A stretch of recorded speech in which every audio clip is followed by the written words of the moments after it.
بلوچستان 5 حصوں میں تقسیم تھا اور یہ سارے ایک ایک کر کے خان آف کلات پاکستان سے الحاق چاہتے تھے اور وہ اپنے سرداروں کو قائل کر رہے تھے۔ بھارتی ریڈیو کی نیوز نے بلوچستان کے مستقبل کا فیصلہ کر دیا۔ پنڈت جواہر لال نہرو کو جب اس خبر کا پتہ چلا تو انہوں نے ایک بیان دیا اور معافی مانگ لی۔ جنرل ایوب خان کہا کرتے تھے وہ بلوچوں کو مٹا کر رکھ دیں گے۔ اکبر بگٹی ایک وقت میں بلوچ قوم پرستوں کو غدار ثابت کرنے کی کوششیں کرتے رہے۔ BLA کا سپورٹر سی پیک معاشی منصوبے پر حملے کو حق سمجھ رہا ہے۔ بھارتی لیڈرز کے بیانات بھی بلوچستان میں مداخلت کا اشارہ دیتے ہیں۔ یہ 5واں آپریشن ہے جس کا بلوچستان میں آغاز کیا گیا۔ سیاسی جدوجہد کو خون کا رنگ گہنا رہا ہے۔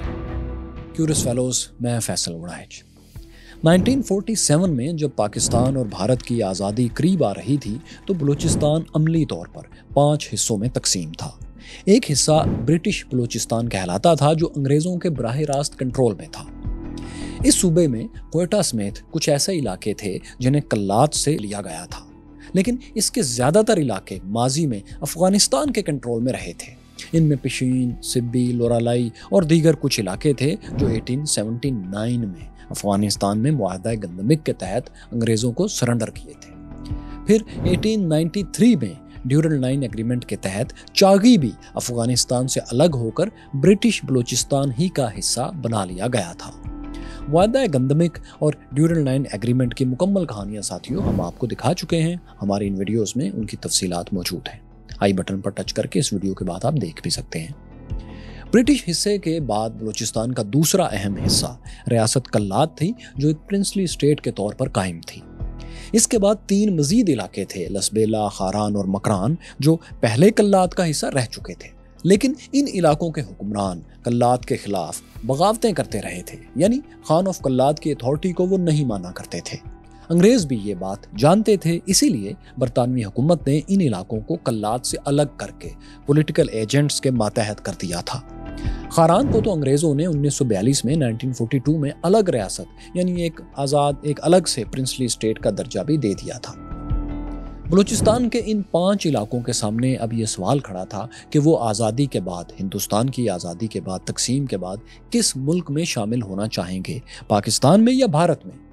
پہلا فیصلہ ساتھیوں برٹش بلوچستان نے کیا۔ کیا میں پاکستان سے تقریباً 1.5 ماہ پہلے 29 جون کو ہی کوئٹہ میونسپلٹی نے اور شاہی جرگے نے پاکستان میں شمولیت کا فیصلہ دے دیا۔ اگلی باری اب ریاست کلات کی تھی۔ خان آف کلات پاکستان کے ساتھ الحاق کے لیے تیار تھے، لیکن وہ کسی حتمی فیصلے سے پہلے اپنے بلوچ سرداروں کو اعتماد میں لے لینا چاہتے تھے۔ عارضی طور پر انہوں نے پاکستان سے ایک سٹینڈ سٹل ایگریمنٹ کر لیا، یعنی معاملات جوں کے توں رکھے جائیں گے جب تک کوئی فائنل فیصلہ نہیں ہو جاتا۔ 4 اگست 1947 کے روز یہ معاہدہ سائن ہوا۔ دستخط کے بعد خان آف کلات نے قائد اعظم سے کہا، سر، میری کوششوں کے نتیجے میں بلوچ علاقے کیا میں پاکستان سے 10 روز پہلے ہی اس کا حصہ بن چکے ہیں۔ قائد اعظم نے جواب دیا، اس میں کوئی شک نہیں کہ آپ کی کوششوں کی وجہ سے ہی بلوچ ہمارے ساتھ ہیں۔ پاکستان کا ہر شہری آپ کا احسان مند رہے گا۔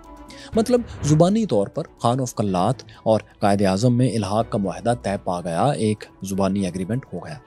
جب 14 اگست کو پاکستان قائم ہو گیا تو اس نقشے میں برٹش بلوچستان تو شامل تھا، کیونکہ وہ پاکستان میں شامل ہونے کا فیصلہ کر چکا تھا۔ کلات کا معاملہ البتہ ابھی وہاں پارلیمنٹ کے پاس تھا۔ دسمبر 47 اور جنوری 48 میں کلات پارلیمنٹ کے دونوں ایوانوں کے اجلاس دادر میں منعقد ہوئے۔ ان میں اراکین کی میجورٹی نے پاکستان کے ساتھ شامل ہونے کے حق میں ووٹ نہیں دیا، جس کے بعد دونوں حکومتوں میں پاکستان اور کلات میں مذاکرات جاری رہے۔ اس دوران 17 اور 18 مارچ 1948 کو لسبیلا، خاران اور مکران کے مقامی سرداروں نے پاکستان میں شامل ہونے کا فیصلہ کر لیا، جس کا کہ ریاست پاکستان نے اعلان کر دیا۔ دوسری طرف اب یہ ہوا کہ اکیلے خان آف کلات رہ گئے، کلات کی ریاست رہ گئی، تو خان آف کلات بھی اپنی پارلیمنٹ اور سرداروں کو قائل کرنے کی کوششوں میں لگ گئے۔ انہوں نے حکومت پاکستان کو پیغام بھیج دیا کہ الحاق کا معاملہ 3 ماہ میں ہم لوگ فائنل کر لیں گے۔ لیکن اس سے پہلے کہ 3 ماہ کی یہ مدت پوری ہوتی، ایک ایسی خبر پھیلی جس نے پاکستان اور کلات کی حکومتوں میں غلط فہمیاں پیدا کر دیں۔ یہ خبر آل انڈیا ریڈیو نے نشر کی تھی، جس میں کہا گیا تھا کہ 2 ماہ پہلے ریاست کلات نے بھارت کے ساتھ الحاق کی درخواست کر دی تھی، لیکن بھارتی حکومت نے چونکہ کلات کا بارڈر ساتھ نہیں لگتا، اس بنیاد پر یہ درخواست مسترد کر دی۔ ہسٹورین میر گل خان نصیر نے خان آف کلات کے حوالے سے لکھا ہے کہ انڈین ریڈیو کی خبر سفید جھوٹ تھی۔ اس کا مقصد پاکستان کو جلد بازی میں کسی اقدام پر مجبور کرنا تھا تاکہ ایسے کسی پاکستانی اقدام کا جواز بنا کر بھارت بھی اپنے جغرافیے میں موجود ریاستوں حیدرآباد اور جوناگڑھ کے ساتھ اسی قسم کا برتاؤ کر سکے۔ خان آف قلات بھی یہ بات سمجھتے تھے، اس لیے انہوں نے اس خبر پر بھارت سے احتجاج کیا۔ بھارتی وزیر اعظم پنڈت جواہر لال نہرو نے انڈین اسمبلی میں خطاب کر کے کہا کہ ریڈیو پر یہ خبر غلط فہمی کے نتیجے میں چلی ہے اور انڈین حکومت اس پر معذرت کرتی ہے۔ اب بظاہر تو سب نے اپنی اپنی صفائیاں دے دی تھیں، لیکن تیر تو کمان سے نکل چکا تھا۔ اس خبر نے حکومت پاکستان کو حساس کر دیا تھا اور سخت فیصلے لینے پر وہ مجبور ہو چکے تھے۔ کوئٹہ میں تعینات پاک فوج کو الرٹ کر دیا گیا تھا کہ اگر ضرورت پڑے تو قلات میں ملٹری ایکشن کیا جا سکے۔ ہسٹورین نصیر دشتی کے مطابق پاک فوج کے دستے تو بلوچستان کے علاقوں پسنی اور جیونی میں داخل بھی ہو گئے تھے۔ یہ سب کچھ اس انڈین نیوز کا اس خبر کا نتیجہ تھا جو غلط فہمی کی بنیاد پر بظاہر چلی تھی۔ خان آف قلات لکھتے ہیں کہ ان حالات میں اب سوچ بچار کا وقت نہیں رہا تھا، اس لیے میں نے قبائلی سرداروں کی رسمی اجازت کے بغیر بطور خان آف قلات 30 مارچ 1948 کے روز الحاق کے ڈاکومنٹس پر دستخط کر دیے۔ ان کا کہنا ہے کہ میں الحاق کا فیصلہ اگر نہ کرتا تو پاکستان کی پوزیشن مزید خراب ہو جاتی، یعنی انہیں آپریشن کرنا پڑتا یا پھر کوئی بددسمی ہوتی۔ ساتھیوں، یہاں کہانی میں ایک ٹوسٹ آتا ہے۔ خان آف قلات کا فیصلہ ان کے چھوٹے بھائی پرنس عبد الکریم خان نے تسلیم نہیں کیا۔ انہوں نے بلوچ نیشنل لبریشن کمیٹی کے نام سے ایک تنظیم بنائی اور بغاوت شروع کر دی۔ یہ بغاوت ناکام رہی اور 12 جولائی 1948 کے روز فوج نے انہیں گھیر کر سرنڈر پر مجبور کر دیا۔ تاہم کچھ عرصے بعد پرنس عبد الکریم کو رہا کر دیا گیا تھا۔ برٹش بلوچستان، قلات، خاران، لسبیلا اور مکران کے پاکستان میں شامل ہو جانے کے بعد اب بلوچستان ریجن کا صرف ایک علاقہ الگ رہ گیا تھا، یہ تھا گوادر کی بندرگاہ۔ یہ بندرگاہ 18 سینچری سے جنوبی ریاست عمان کے کنٹرول میں تھی، لیکن اسے بھی 1958 میں پاکستان نے 30 لاکھ پاؤنڈز کے عوض عمان سے حاصل کر لیا۔ اس طرح 11 سال میں، تقسیم کے 11 سال میں بلوچستان کا پورا موجودہ ریجن مکمل طور پر پاکستان میں ضم ہو گیا۔ 1948 میں عبد الکریم خان کی بغاوت کے خلاف پہلے فوجی آپریشن کے بعد چند برس تو بہت امن سے گزرے، لیکن جلد ہی پھر وائلنس شروع ہو گیا۔ اس کی وجہ تھی 1 یونٹ۔ اب جانتے ہیں کہ پاکستان مشرقی اور مغربی حصوں میں تقسیم تھا۔ ایسٹ پاکستان، مشرقی پاکستان جو صرف ایک بنگالی صوبے پر مشتمل تھا، اس کی آبادی ویسٹرن پارٹ کے تمام صوبوں سے زیادہ تھی، اس لیے قومی اسمبلی میں انہی کی سیٹس کا نمبر بھی سب سے زیادہ بن جاتا تھا، یعنی ایک صوبہ باقی تمام صوبوں سے طاقتور سیاسی پوزیشن لے لیتا تھا یا لے سکتا تھا۔ اس فرق کو ختم کرنے کے لیے 1955 میں جب اسکندر مرزا گورنر جنرل تھے 1 یونٹ قائم کیا گیا۔ اس کا مطلب یہ تھا کہ ایسٹ پاکستان ایک صوبہ ہوگا، 1 یونٹ ہوگا، اور ویسٹ پاکستان کے چاروں صوبے مل کر ایک صوبہ 1 یونٹ بنیں گے۔ دونوں یونٹس کو قومی اسمبلی میں برابر کی نمائندگی دے دی جائے گی۔ اس پالیسی کے تحت بلوچستان سمیت مغربی پاکستان کے تمام صوبوں کو، اکائیوں کو ملا کر جو 1 یونٹ یا ایک صوبہ بنایا گیا، اسے پروونس آف ویسٹ پاکستان کہا گیا۔ 1956 میں 1956 میں پاکستان کا پہلا آئین بنا۔ اس میں قومی اسمبلی کی 300 نشستیں رکھی گئیں، جن میں سے آدھی 150 ایسٹ پاکستان ایسٹرن پارٹ کے 1 یونٹ کو اور دوسری 150 جو تھیں وہ ویسٹ پاکستان کے یونٹ کے لیے مختص کر دی گئی، یعنی ملک کے دونوں حصوں کو برابر نمائندگی دے دی گئی۔ اب بظاہر تو یہ ایک انتظامی معاملہ تھا، لیکن اس سے مغربی پاکستان میں پیچیدگی یہ پیدا ہوئی کہ قوم پرست حلقوں میں اپنی شناخت کے مٹ جانے کا خدشہ پیدا ہو گیا۔ انہیں لگا کہ ان کی زبان، ان کا کلچر، ان کی ثقافت، ان کی تاریخ 1 یونٹ پالیسی کے نیچے ختم ہو جائے گی، کچل کر رہ جائے گی۔ بلوچ قوم پرستوں میں اس کے خلاف خصوصی رد عمل پیدا ہونے لگا۔ 2 برس میں حالات اتنے بگڑے کہ وہاں ایک اور ملٹری آپریشن شروع ہو گیا۔ 6 اکتوبر 1958 کے روز فوج نے قلات شہر کا کنٹرول سنبھال لیا۔ اس کارروائی کے لیے یہ جواز بنایا گیا تھا کہ خان آف قلات نے پاکستان سے بغاوت کے لیے 80,000 قبائلی جنگجو جمع کر رکھے ہیں۔ فوج نے خان آف قلات کے محل کو بھی گھیر کر انہیں حراست میں لے لیا۔ میر احمد یار خان الزام لگاتے ہیں کہ 5,000 فوجیوں نے میرے محل میں ڈیرے ڈال لیے تھے۔ میرے بیوی بچوں کو ایک کمرے میں بند کر دیا گیا تھا۔ محل سے قیمتی چیزیں لوٹ لی گئی تھیں اور کچھ پرانے ہتھیار جو اینٹیکس کا درجہ اختیار کر چکے تھے انہیں بھی کوئٹہ چھونی میں منتقل کر دیا گیا تھا۔ یہ آپریشن ظاہر ہے پریزیڈنٹ اسکندر مرزا اور جنرل ایوب خان کے حکم پر کیا گیا تھا۔ اس کارروائی کے اگلے روز 7 اکتوبر کو پاکستان میں مارشل لاء نافذ کر دیا گیا۔ 20 روز بعد 27 اکتوبر کو جنرل ایوب خان اسکندر مرزا کو ہٹا کر صدر کے عہدے پر بھی قابض ہو گئے۔ جنرل ایوب خان نے کمان لیتے ہی بلوچستان میں فوجی آپریشن بھی تیز کر دیا۔ Cures fellows general Ayub Khan بلوچوں کے بارے میں بہت سخت رویہ رکھتے تھے۔ میر احمد یار خان نے لکھا ہے کہ اگست 1962 میں 1962 میں ایوب خان کوئٹہ کے دورے پر آئے۔ یہاں انہوں نے ایک تقریر میں بلوچوں کو وارننگ دی کہ اگر انہوں نے اپنا رویہ نہیں بدلا تو وہ مٹ کر رہ جائیں گے، ٹوٹل ایکسٹنکشن ہو جائے گی۔ صدر ایوب کے دور میں بلوچستان آپریشن کا سب سے تکلیف دہ واقعہ جھالاوان کے 90 سالہ سردار نواب نوروز خان کی بغاوت اور گرفتاری تھی۔ نوروز خان نے میر احمد یار خان کی گرفتاری کے رد عمل میں ہتھیار اٹھائے تھے اور میر گھاٹ کی پہاڑیوں میں انہوں نے مورچے بنا لیے تھے۔ ان کی غیر موجودگی میں ان کے گھر کو گولہ باری کر کے تباہ کر دیا گیا تھا۔ اس کے بعد مارشاء اللہ حکام نے نوروز خان سے مذاکرات کیے اور انہیں قرآن پاک پر حلف دیا کہ اگر وہ پہاڑوں سے اتر آئیں تو ان سے ایک معزز قبائلی سردار والا سلوک کیا جائے گا اور امن مذاکرات ہوں گے۔ نوروز خان نے قرآن پاک پر دیے گئے اس حلف کو تسلیم کیا اور پہاڑوں سے اتر آئے۔ بلوچستان کے وزیر اعلیٰ سرفراز بگٹی کہتے ہیں کہ نوروز خان سردار عطا اللہ مینگل کی یقین دہانی پر پہاڑوں سے نیچے آئے تھے، لیکن نیچے آنے پر انہیں عطا اللہ مینگل سمیت گرفتار کر کے کوئٹہ منتقل کر دیا گیا، یہاں ان کے ساتھی بھی تھے۔ بعد میں نوروز خان پر غداری کا مقدمہ چلایا گیا۔ بوڑھے نوروز خان کو عمر قید کی سزا سنا کر کولو جیل میں منتقل کر دیا گیا۔ اسی جیل میں کچھ عرصے بعد ان کا انتقال ہو گیا۔ ان کے 7 رشتہ داروں کو اور ساتھیوں کو سندھ کے شہروں میں حیدرآباد اور سکھر میں لے جایا گیا اور ایک ہی روز پھانسیاں دے دی گئیں۔ ان میں نوروز خان کا ایک بیٹا بٹے خان بھی شامل تھا۔ جب اس بیٹے کی لاش باپ کے سامنے لائی گئی تو نوروز خان نے لاش کی مونچھوں کو تاؤ دے کر ذرا اوپر کر دیا۔ اس دوران کئی دیگر مشہور بلوچ سرداروں کو طویل جیلیں کاٹنا پڑی۔ ان میں سردار عطا اللہ مینگل، خیر بخش مری، اکبر بگٹی اور میر غوث بخش بزنجو بھی شامل تھے۔ تاہم 1969 تک بلوچستان میں بغاوت کو بڑی حد تک دبا دیا گیا تھا۔ فوج اور باغیوں میں جھڑپوں کا سلسلہ بھی بہت حد تک تھم گیا تھا۔ اس دوران پاکستان میں بھی ایک بہت بڑی تبدیلی آ چکی تھی۔ مارچ 1969 میں جنرل یحییٰ خان نے ایوب خان کو ہٹا کر اب اقتدار پر قبضہ جما لیا تھا۔ انہوں نے 1 یونٹ کا بھی خاتمہ کر دیا اور بلوچستان سمیت تمام اکائیوں کی صوبائی حیثیتیں بحال کر دیں۔ یوں بلوچوں کا ایک درینہ مطالبہ پورا ہو گیا اور سیاسی کشیدگی کی فضا بھی کافی حد تک ختم ہو گئی۔ 1970 میں آپ جانتے ہیں پاکستان میں عام انتخابات ہوئے۔ پہلے عام انتخابات 1 مین 1 ووٹ کی بنیاد پر یہ پہلے انتخابات تھے۔ بلوچ لیڈرشپ نے نیشنل عوامی پارٹی نیب کے پلیٹ فارم سے یہ الیکشن لڑا۔ نیب کو صوبے میں میجورٹی مل گئی، لیکن اس الیکشن کے بعد 71 میں سکوت ڈھاکہ ہو گیا۔ ایسٹ پاکستان بنگلہ دیش کے نام سے الگ ملک بن گیا، جس کی زیادہ تفصیل اگر آپ دیکھنا چاہتے ہیں تو وہ اس سیریز میں ہم نے دی ہے، آپ بعد میں آئی بٹن پر ٹچ کر کے اسے بھی دیکھ سکتے ہیں۔ تو خیر، سکوت ڈھاکہ سے جو کیوس پیدا ہوا اس میں کچھ بلوچ جنگجو دوبارہ ایکٹیو ہو گئے۔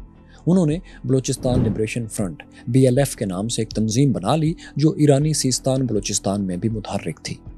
اس تنظیم نے عراقی شہر بغداد میں ہیڈ کوارٹر بنایا۔ خفیہ ریڈیو ٹرانسمیشن کے ذریعے مقامی 4 زبانوں میں آزاد بلوچستان کا پروپیگنڈا بھی انہوں نے نشر کرنا شروع کیا۔ ذوالفقار علی بھٹو پریزیڈنٹ بنے تو انہوں نے اس بغاوت کو دبانے کے لیے نیب سے کمپرومائز کیا اور بلوچستان میں ان کی حکومت قائم کر دی۔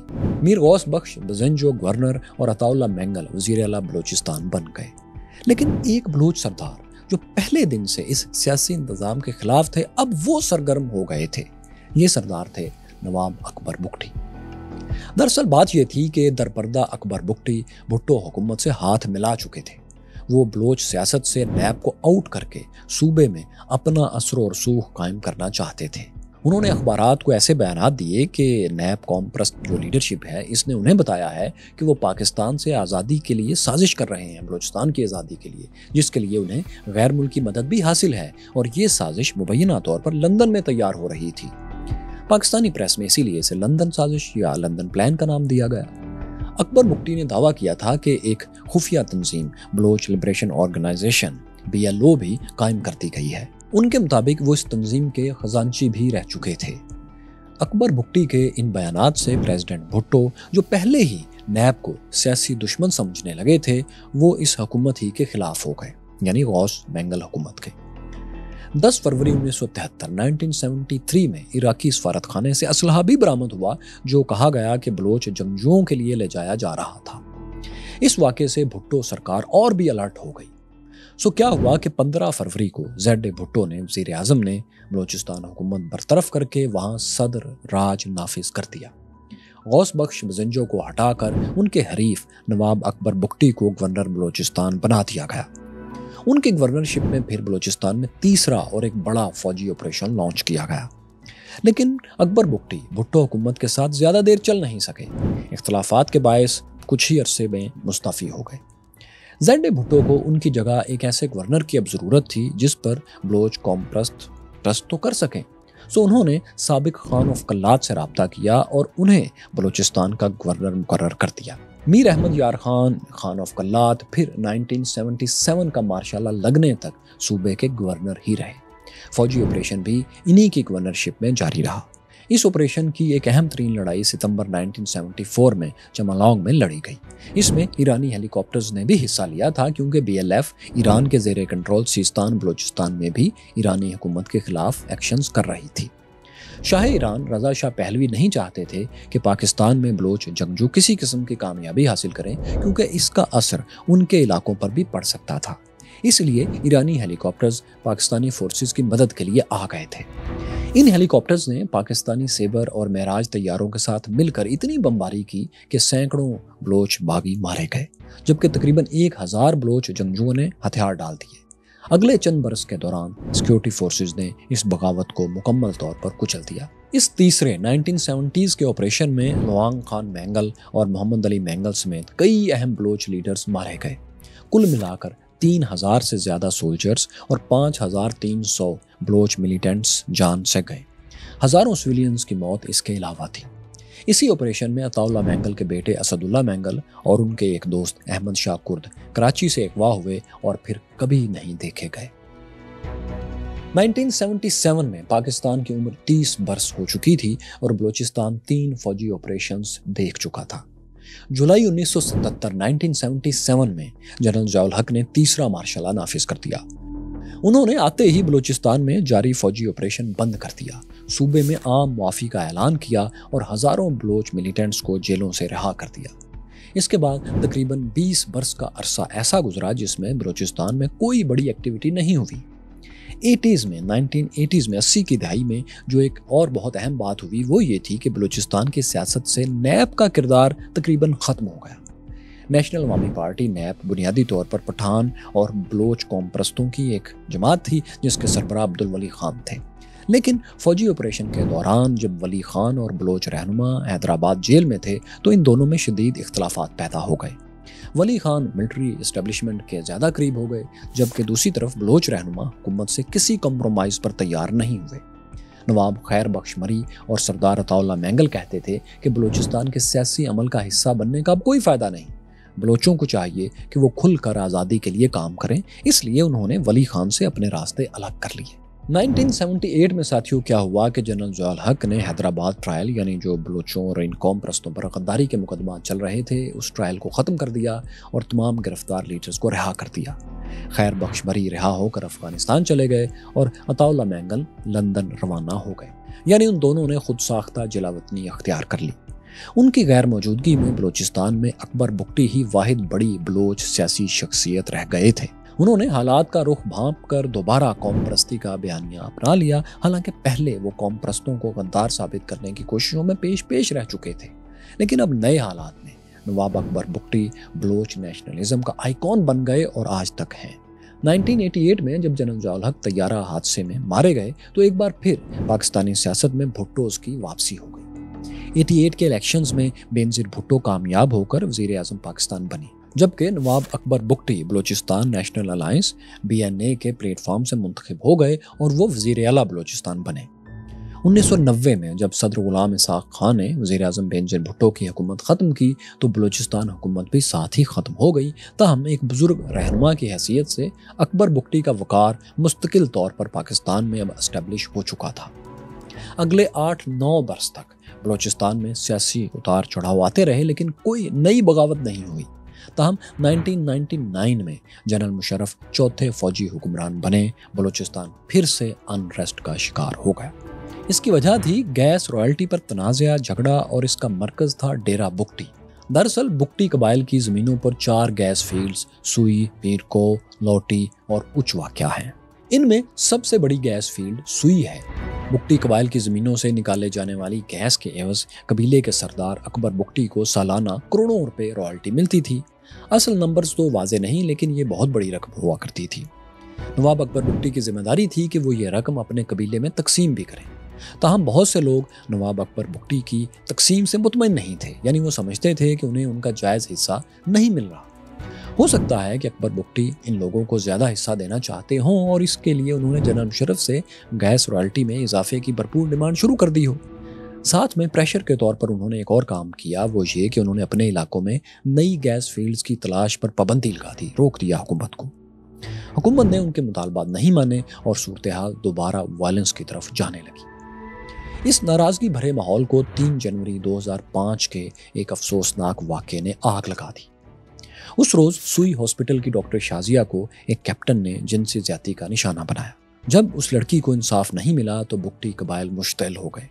इस रेप केस और बलूचिस्तान में चौथे फौजी ऑपरेशन की मुकम्मल कहानी आपको हिस्ट्री ऑफ पाकिस्तान की इस किस्त नंबर 56 में ज़्यादा तफसील से मिलेगी। आप आई बटन पर टच करके इस वीडियो के बाद देख सकते हैं। यहाँ मुख्तसरन बता दें कि रेप केस सामने आने के बाद फोर्सेस और सरकारी इंस्टॉलेशंस पर बड़े पैमाने पर हमले होने लगे। सुई गैस फील्ड पर भी रॉकेट्स और क्लैशनकोफों से अटैक्स किए गए। जनरल मुशर्रफ ने गैस फील्ड की हिफाजत के लिए टैंक्स, हेलीकॉप्टर्स और 4,500 फौजी तैनात कर दिए।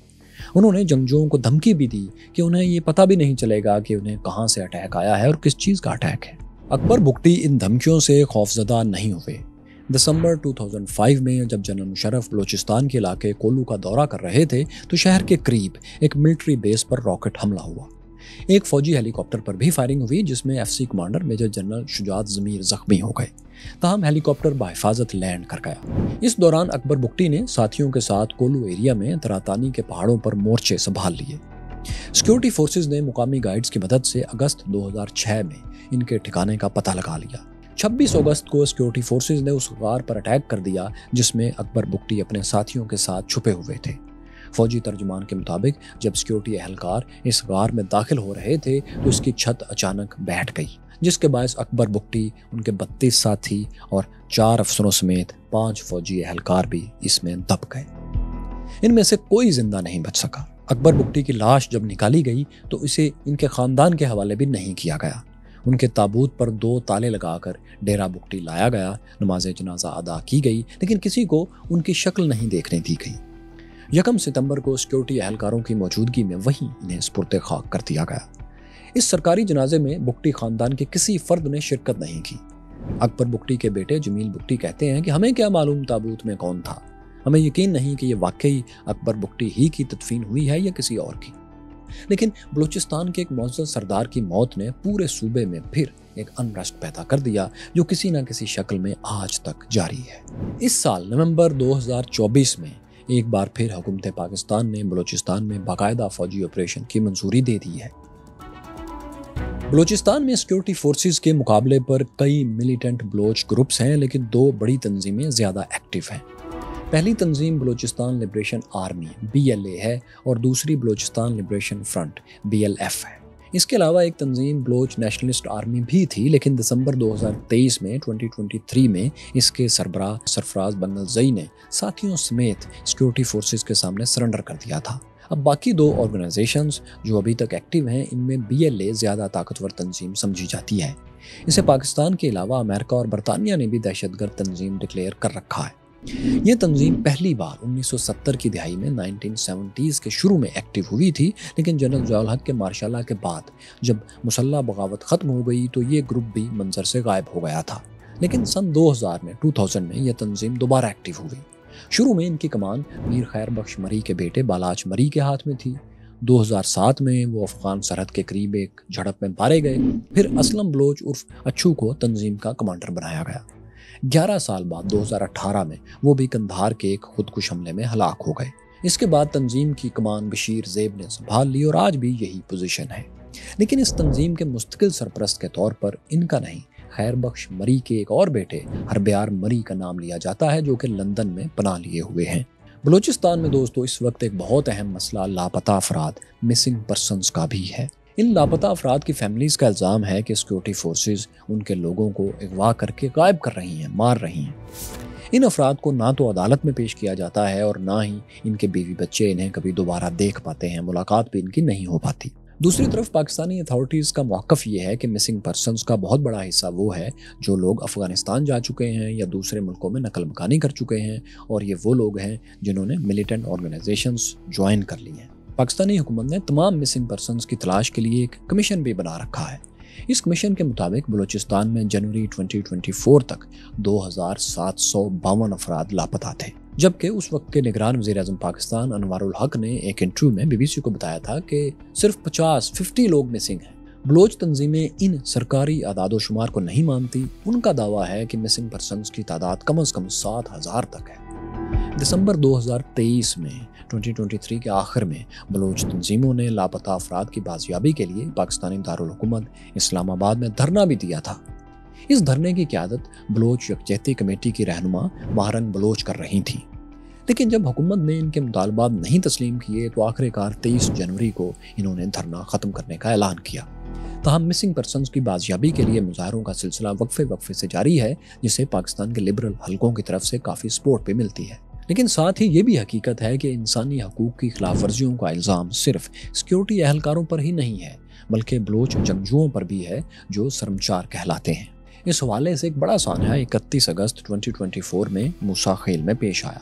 यहाँ बलोच मिलिटेंट्स ने बसें रोक कर मुसाफिरों के शनाख्ती कार्ड चेक किए और जनूबी पंजाब से ताल्लुक़ रखने वाले 23 आम मजदूरों को पॉइंट ब्लैंक रेंज से एक एक करके कत्ल कर दिया। इसके बाद इनकी लाशें फेंक दी गई। इसके अलावा अक्टूबर में जिला दोकी में कोयले की कान पर हमले में 20 गरीब और निहत्ते मजदूरों के खून से भी हाथ धोए गए। ऐसे सानहात बलूचिस्तान में अमन की सियासी कोशिशें करने वालों को और फौजी ऑपरेशन की मुखालफत करने वालों के मौक़िफ़ को भी कमज़ोर कर देते हैं।